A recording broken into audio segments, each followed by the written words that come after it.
São Paulo usa brecha na janela por contratação. Vamos comentar sobre a situação aí, muita informação de mercado da bola. Vamos falar mais sobre a arbitragem aí, evidentemente, sobre as polêmicas. Temos boas notícias aí para o jogo de amanhã contra o time do Ituano. Vamos falar sobre o John Textor e essa acusação bizarra que ele fez. No que tem muita coisa pra gente comentar. Você que é novo no canal, caso não for inscrito, se inscreve, ativa o sininho e deixa o seu like, que é importante e ajuda demais aqui no canal. E é de graça, você não paga, belezinha? Tranquilão? Deixa o like, se inscreveu? Certeza? Pode confiar? Então vamos aí para as notícias do São Paulo e vamos começar daquele jeito lá, daquele jeitão, olha só.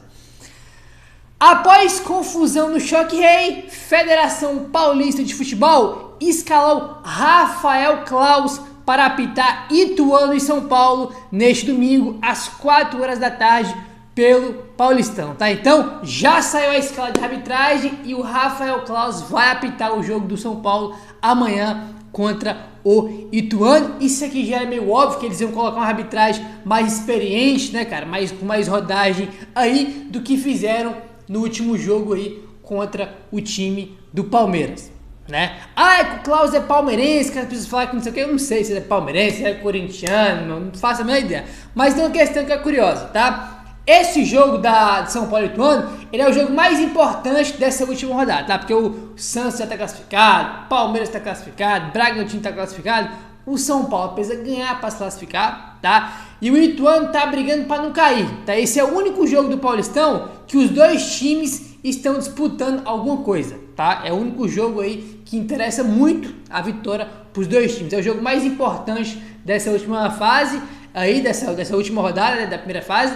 E era evidente que eles iam colocar um árbitro mais experiente. A gente vai comentar mais sobre a arbitragem daqui a pouco, em outra situação, né, que tem a ver com essa aqui do Rafael Claus, tá? Mas vamos avançando aí, daqui a pouco a gente comenta mais sobre a arbitragem, tá? Bom, vamos lá, rapaziada, vamos comentar agora, tá? Já vamos aí direto e reto comentar agora sobre a questão da acusação aí do John Textor, tá? Dono aí da SAF do Botafogo. Gabriel, o que tem a ver a SAF o dono da SAF do Botafogo? O que ele falou com você? Meu querido, tem tudo a ver com São Paulo, tem a ver com todo mundo, tá? Tem a ver com todo mundo e é um escândalo bizarro isso aqui, né? Ainda mais se ele conseguir comprovar o que ele falou. Vamos lá, temos atualizações aí, tá? Olha só, informação do Globoesporte.com. STJD dá prazo de 3 dias para John Textor apresentar provas de corrupção de arbitragem no futebol brasileiro. Dono da SAF do Botafogo, o empresário norte-americano pode pegar suspensão de 90 a 360 dias caso não cumpra o inquérito. Textor afirmou que possui gravações de árbitros reclamando de não terem recebido pagamentos de propina. Além da suspensão, Textor pode ser multado em R$100 mil se não cumprir o prazo, tá? Então tá aí a informação do Globoesporte.com. O STJD deu 3 dias de prazo pro John Textor ir lá e apresentar todas as provas das acusações que ele fez, tá? Ele disse que tem aí, áudio, né, cara, aí de árbitro, de juízes aí, reclamando de não ter recebido as propinas, os pagamentos aí pela manipulação dos resultados. Tá? E é aquela questão que eu comentei com vocês, irmão, tem a ver com todo mundo, tá? As acusações, eles são no Brasileirão de 2021, 2022 e 2023. Essa é a acusação do John Textor, né? Que teve manipulação aí nesses 3 últimos Brasileirões. E isso interessa para todo mundo. Teve um Brasileirão aí do São Paulo, eu não lembro agora se foi em 2021 ou se foi em 2022, que o São Paulo ficou a 3 pontos de se classificar para a pré-Libertadores. Tá, só ficar 3 pontos classificar para a Libertadores. Não foi em 21 ou foi em 2022, algum desses 2 anos aí, né? E se o São Paulo foi prejudicado por isso aqui que ele tá acusando, por essas acusações aqui, manipulação de resultados, a gente não sabe, né? Não é exemplo aqui para vocês, porque o São Paulo tem a ver e muito a ver como todos os clubes, tá? É um assunto que interessa a todos, Agora a gente vai ver aí, né, cara, nos próximos dias e nas próximas semanas, se o Textor vai apresentar de fato essas provas que ele diz que tem ou não. Porque, irmão, punição tem que ter para alguma coisa. Ou, irmão, a punição para geral da arbitragem, aí, irmão, aí vai ser um escândalo se for confirmado isso aqui, se ele conseguir provar, né? Ou então o próprio Textor vai ter que ser punido, se ele não tiver provas, tá? Se ele não apresentar prova, aí ele tem que ser punido, porque ele não pode chegar em uma entrevista para o Globoesporte.com, né, no público, e falar que tem provas aí de manipulação de resultado. Ele não pode fazer isso aqui, só se ele tiver prova. né? E caso ele não tenha, quem vai ser punido aí é ele, né? Enfim, como o Globoesporte.com botou aí, né, cara, ele pode pegar uma suspensão aí de 90 a 360 dias, né, se ele não cumprir aí, né, com o que ele falou, de apresentar as provas pro STJD, né? Enfim, rapaziada, vamos ver o que vai acontecer aí, né? É meio triste falar sobre essas coisas, né, cara? Com corrupção, manipulação, acusação, né, cara? Bem triste aí, mas infelizmente é o que acontece, a gente tem que comentar aí porque interessa a todos, independente do time que você torce, tá?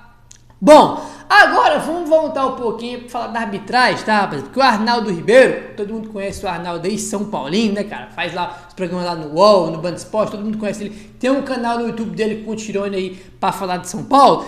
E ele deu duas declarações aqui que eu concordo, irmão, 100% com ele. Eu quero saber a opinião de vocês. A gente acabou de falar do clássico, vai apitar o jogo de amanhã. Uma coisa tem a ver com a outra, olha só. O comentarista Arnaldo Ribeiro criticou no posse de bola o nível da arbitragem no Paulistão, após o reconhecimento de erros contra o São Paulo no último clássico contra o Palmeiras. Segundo Arnaldo, se quisesse protestar de fato contra a Federação Paulista, o São Paulo escalava o Sub-20 na última rodada da fase de grupos. Olha só, rapaziada, abre aspas. A Federação Paulista não organiza o próprio campeonato. Curiosamente, em jogos do São Paulo, a arbitragem foi testada. Não foram colocados árbitros mais experientes. E aí parecia ser uma reclamação, uma queixa do São Paulo contra a federação. Mas depois daquela reação histérica de todos os lados envolvidos, o São Paulo depois do jogo virou uma questão de São Paulo contra o Palmeiras, contra o Abel, contra a Leila, contra o tratamento no Allianz Parque, tá? Foi o que comentou aí o Arnaldo, fecha aspas aí pra ele. Isso aqui ele comentou, rapaz, isso aqui é interessante, ó. A arbitragem foi testada, não foram colocados árbitros mais experientes, tá? Isso aqui é um ponto interessante. Vocês pararam pra pensar nisso aí, cara? Eu só fui parar pra pensar nisso aí com essa declaração do Arnaldo.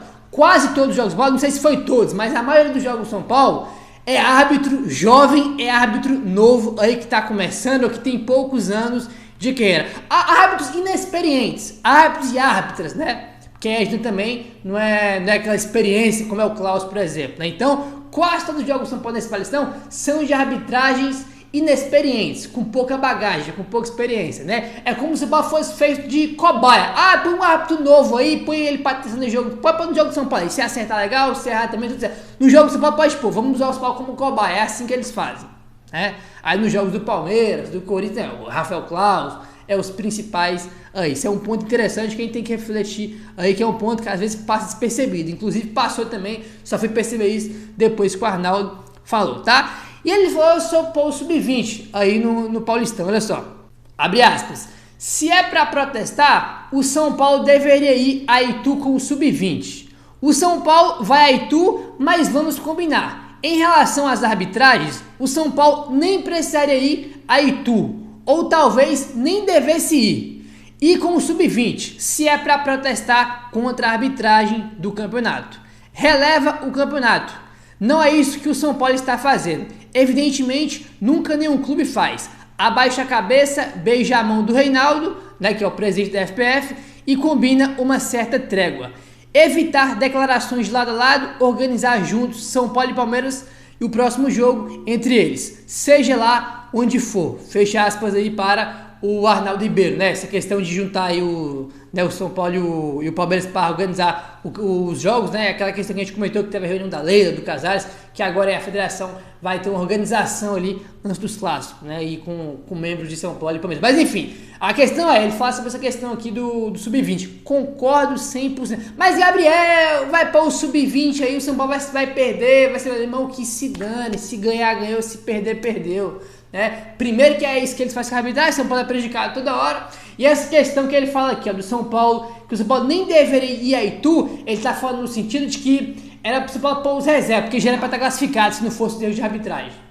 Se não fosse erro de arbitragem contra o São Paulo, já era para o São Paulo estar classificado para as quartas de finais. Mas não, com tanto erro, a gente chegou numa fase aí que é a última rodada e correndo risco de ficar fora, né? Que era uma rodada para a gente estar classificado e pôr reserva, o Sub-15 aí, botar para jogar só por jogar para cumprir tabela, que já era para o São Paulo ter classificado se não fosse os erros de arbitragem, né? Irmão, e eu concordo com ele, cara. Tanto erro de arbitragem, São Paulo reclama, tinha que pôr o sub-20 para jogar e que se dane, se ganhar, se perder, até porque é o campeonato menos importante também, não tem credibilidade de nada, Inclusive a gente comentou do Clássico que vai apitar o jogo do São Paulo amanhã, o Matheus Delgado, que fez aquela patifaria contra o São Paulo domingo, ele tá escalado para apitar o jogo do Santos. O Santos tá brigando aí com o Palmeiras para ter a melhor campanha e ele vai apitar o jogo do Santos, tá?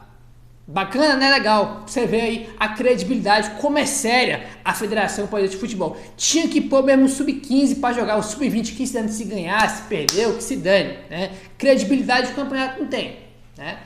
Como é que pode o árbitro fazer o que fez domingo e ou na rodada seguinte já tá escalado pro jogo importante de um time grande que é o Santos?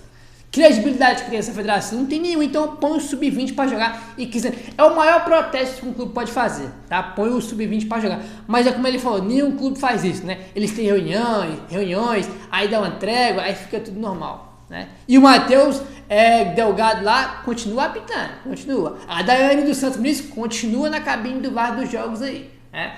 E o São Paulo que é prejudicado toda hora, que se dane, né? Enfim, vamos avançando agora, rapaz, e vamos agora falar sobre uma curiosidade interessante aqui sobre o Caleri. Olha só, dos 12 considerados grandes no futebol brasileiro, Caleri só não marcou ainda contra Cruzeiro e Fluminense, rapaz. Olha só, tem tinha no passado aquele clube dos 12, né? O clube dos 12 que é os 12 considerados grandes aí, os 12 principais do futebol brasileiro. E olha só, contra o Corinthians, o Caleri marcou 6 gols. Contra o Santos, o Caleri marcou 5 gols. Contra o Palmeiras, ele marcou 2 gols. Os times do Rio, o Caleri marcou 4 gols contra o Flamengo, marcou 1 gol contra o Vasco, marcou 1 gol contra o Botafogo e nenhum contra o Fluminense. Lá em BH, São Paulo marcou 2 gols contra o Atlético Mineiro e nenhum contra o Cruzeiro. E no Sul, o Caleri marcou 1 gol no Inter e 1 gol também no Grêmio, tá? Então, dos 12 clubes aí considerados grandes, os 12 principais, o Caleri marcou contra todo mundo, exceto Fluminense e Grêmio, tá? Então, dos 12, o Caleri marcou gols contra 10, tá? Exceto Cruzeiro aí e Fluminense, tá? E tem gente que fala que o cara é decisivo, que ele é pipoqueiro, que não sei o que, não faz gol em jogo grande, né? Aí inventaram aí um tempo atrás, é o artilheiro dos gols inúteis, realmente é o artilheiro dos gols inúteis aí mesmo, o cara tem 6 gols contra o Corinthians, o clássico ele gosta de cravar, tem 5 contra o Santos aí também e 2 contra o Brasil, contra os clubes grandes todos aí, ele faz o gol, né? Contra o Flamengo ele tem 4 também, irmão. Contra os principais times ele tem um desempenho muito, muito bom aí, tá? Agora vamos avançando e vamos comentar com vocês, rapaziada, sobre aí o treinamento de ontem do São Paulo, tá, cara? Ontem aí, né, cara, a gente era pra ter comentado sobre o treino ontem, porém as notícias só foi sair de tarde aí, depois que a gente gravou, né? Então vamos comentar aí sobre o treino de ontem, sexta-feira, olha só. Treinou com o grupo novamente pelo 2º dia consecutivo. O lateral direito Rafinha, que vinha em recuperação de uma lesão no tendão da perna esquerda, participou dos trabalhos com o plantel. Informação do Eduardo Afonso, tá? Segue na transição física. Rodrigo Nestor, em transição física após a cirurgia no joelho esquerdo, deu sequência aos seus trabalhos individualizados no gramado e em determinados momentos atuou como apoio na atividade técnica dos jogadores que não estavam em treino tático, tá? Agora vamos comentar sobre os jogadores aí que não tem previsão de volta, rapaziada. Olha só. O Wellington Rato, Nicão e Luiz Gustavo deram sequência aos trabalhos de fisioterapia no Refis. André Silva, novo reforço, fez atividades físicas individualizadas aí nesta sexta-feira, tá? Informação aí do Eduardo Afonso, tá, rapaziada? Então, esses 3 jogadores que a gente citou, né? O Rato, o Nicão e o Luiz Gustavo, estão fazendo trabalho no Refis aí com fisioterapia. Não tem, irmão, a menor noção de quando eles vão voltar, tá? É literalmente uma incógnita aí. Outro ponto importante que o Eduardo Afonso traz sobre o Rafinha, ó. O Rafinha deixou o CT por volta das 3h50 aí. Rapidamente conversamos. Ele disse que está bem. Ele treinou normalmente pelo 2º dia seguido e eu perguntei se ele poderia ir para Itu domingo e ele mandou "tô dentro", tá? Informação aí do Eduardo Afonso, tá? Quando o Rafinha foi embora aí, o Eduardo Afonso conversou com ele, ele tá pronto para Itu e falou "tô dentro, tô bem", né? Então é aquela questão que a gente comentou com vocês. ele deve ser relacionado para o jogo de amanhã, o Rafinha, mas se não for, tá nas quartas de final, ele já vai estar de volta aí, nosso querido Rafinha aí, capitão, muito importante, né, cara, ele faz uma diferença muito grande. Tá, rapaziada, vamos avançando agora. Comentamos com vocês ontem sobre o acordo da Libra e da Globo, tá, pelas transmissões aí, tá, dos jogos. Mas agora vamos falar sobre valores, olha só. Globo e Libra anunciam um acordo de 6 bilhões, meu querido, 6 bilhões. Olha só, a Globo terá exclusividade nacional de transmissão em TV aberta, fechada, streaming e pay-per-view. O contrato é válido entre 2025 até 2029, tá? Olha só, tá? De 2025 até 2029. São 5 anos aí, tá? Contrato de 5 anos e 6 bilhões, belezinha? É pra você entender porque é muito número, às vezes a gente fica perdido aí, ó. A Liga receberá 1 bilhão e 300 milhões por ano pelos direitos de TV aberta e fechada. O valor pode ser alterado caso entre clubes ou saiam clubes da Liga no período. Se entrar um clube mais aí ou sair, vai mudando esse valor aí, né? Mas o valor que a gente tem hoje é de que vai 1 bilhão e 300 milhões por ano aí, tá? Pelos direitos de TV aberta e fechada, belezinha? Olha só, agora vamos falar sobre detalhes aí desse dinheiro. Gabriel, como é que vai funcionar aí? Como é que os clubes vão ganhar? Como é que vai ser dividido aí? Olha só. O montante será distribuído entre os seus clubes com 40% vai ser igualitário, tá? Para todo mundo vai receber 40% aí igual. 30% vai ser por performance, o desempenho do time no campeonato. Quanto mais você, né, tiver melhor, quanto mais você avançar aí no campeonato, mais dinheiro você ganha, beleza? E os outros 30% vai ser de audiência, tá? Caberá ainda um repasse de 3% do valor total para os clubes da Libra que estiverem na Série B. Isso vai ser uma forma de estimular a competitividade no cenário nacional, tá? Então, vai ter um acrescento aí de 3%, tá? Do valor total para os clubes da Série B, tá? Que eles entendem aí que é uma forma, né, de estimular competitividade no futebol nacional, para os clubes também ficarem cada vez mais fortes, né? E cada vez ter mais competitividade aí, tá? Então é isso aí, rapaziada.